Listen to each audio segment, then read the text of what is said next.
sommes rassemblés en plénière. C'est-à-dire que nous sommes par définition les successeurs des apôtres.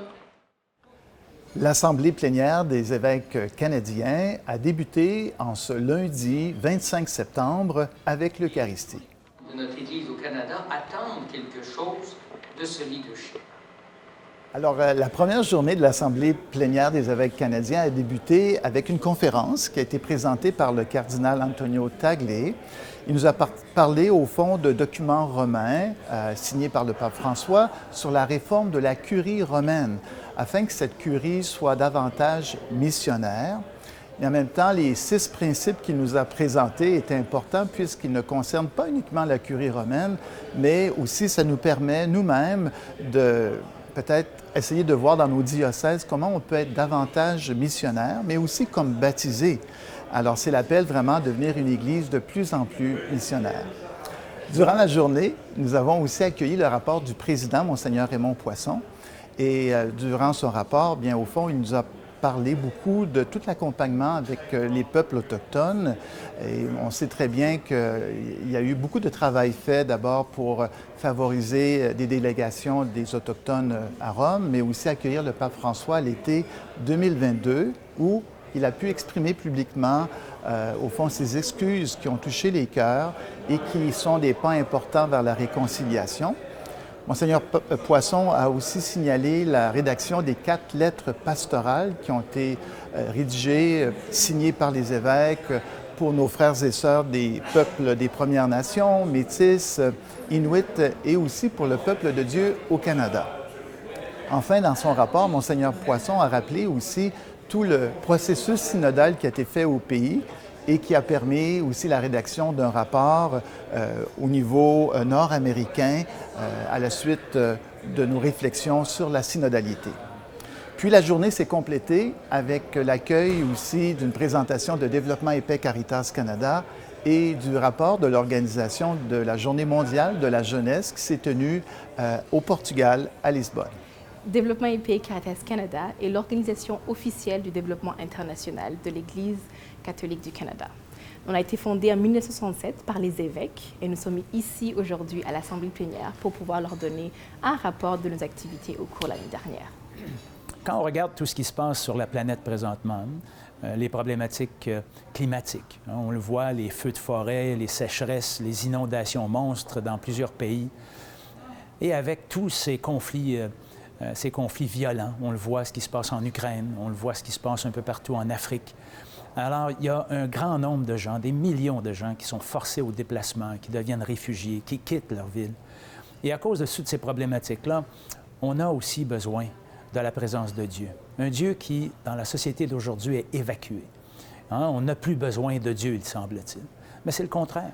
Et une organisation comme Développement et Paix, c'est cette expression de cet amour de Dieu envers, justement, les personnes qui souffrent, oui, de problématiques ponctuelles, mais aussi de problématiques structurelles, des problématiques qui gardent les gens dans la pauvreté, qui voient, par exemple, au Honduras, notre campagne actuelle de Développement et Paix Caritas Canada, qui est d'aider un groupe de village qui a vu sa rivière polluée par une compagnie sans regard à la vie des gens. Alors, c'est pour ça que quand vous donnez à Développement et Paix, quand vous êtes membre de Développement et Paix, quand vous êtes impliqué et vous voulez en savoir plus, c'est un acte de charité, c'est un acte de caritas, c'est un acte où vous voulez promouvoir Dieu, vous voulez promouvoir son amour partout, dans un monde qui a besoin de solidarité et d'amour. Donc, 2 points importants qui sont ressortis à notre rapport qu'on donne à l'Assemblée plénière. Donc, le premier, c'est au niveau de notre travail en ce qui concerne l'aide humanitaire et le développement. Un exemple qu'on leur a donné, c'est notre travail qu'on fait en Somalie. Donc, Développement Caritas Canada, nous travaillons à travers le continent, donc que ce soit dans 40 différents pays à travers le monde. Et nous avons plus de 100 partenaires locaux qu'on travaille en partenariat avec eux. Et un des points aussi importants, le deuxième, c'est le rapport des 4 évêques qui font partie du Conseil national qu'ils ont donné. Ils ont pu parler un peu plus des différents travaux qu'on fait au niveau des comités du Conseil national, ainsi qui parlait sur le travail qu'on fait ici au Canada, mais aussi notre partenariat qui est très défini comme un point important pour nous à Développement et Paix Caritas Canada. Bonjour, chers évêques. Good afternoon. Je suis ici pour parler des Journées mondiales de la jeunesse. Le rassemblement canadien était exceptionnel. on voyait l'importance d'avoir ce rassemblement et la participation des jeunes. Mais les jeunes étaient partout, 5000 Canadiens, ils étaient partout, dans le festival des jeunes, dans la foire vocationnelle, même à côté du pape pendant la célébration d'ouverture.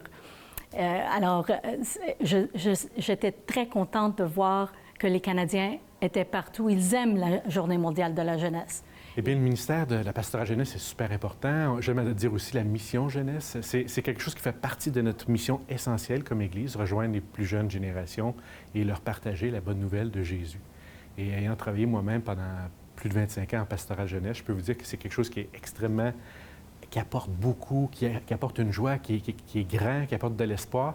Ce que j'aimerais que les évêques sachent, c'est vraiment cette façon bidimensionnelle de vivre notre foi, qui est la façon verticale, la relation entre nous et le Seigneur, et la façon horizontale, qui est nous avec la communauté sur cette terre.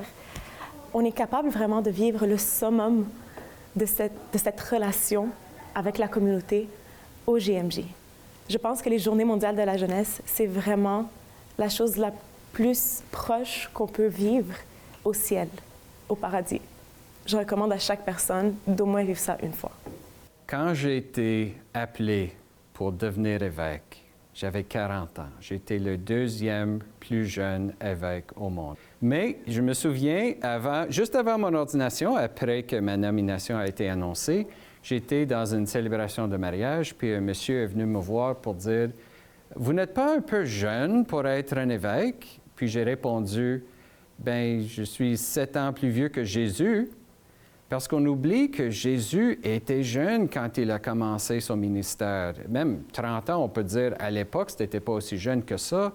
Alors, quand les gens se posent la question, pourquoi est-ce que les évêques parlent de la jeunesse? Pourquoi est-ce que la jeunesse est importante pour l'Église? C'est parce que Jésus est jeune. Il est toujours jeune. Il a appelé des jeunes pour être des membres de sa mission, membres de son Église, mais faire partie de sa mission. Voilà pourquoi il faut parler de la jeunesse dans l'Église. La deuxième chose que j'ai mis l'accent sur, c'est la grande grâce pour la présence des évêques pèlerins avec les pèlerins, la disponibilité des évêques pour accompagner, pour avoir des conversations, pour être proche des jeunes, pour les écouter, pour être là. Et on avait plusieurs évêques canadiens et j'étais très contente de ça. Et une des choses que j'ai recommandées, c'est de continuer à investir à la mission auprès des jeunes, à la mission auprès des jeunes adultes surtout. Et il faut se préparer à ce qui s'en vient, qui est le Jubilé des jeunes en Rome en 2025 et bien sûr Seoul en 2027. Mais entre-temps, ça a l'air loin, mais entre-temps, on peut faire des choses comme redécouvrir le sens de la JMJ diocésaine qui a bougé dernièrement du Dimanche des Rameaux au Dimanche de Christ Roi. Alors, la Journée mondiale de la jeunesse, la journée diocésaine, peut devenir un déclencheur pour la mission auprès des jeunes. Ça peut donner de l'énergie, un chemin, construire, aider à donner un souffle à la mission auprès des jeunes.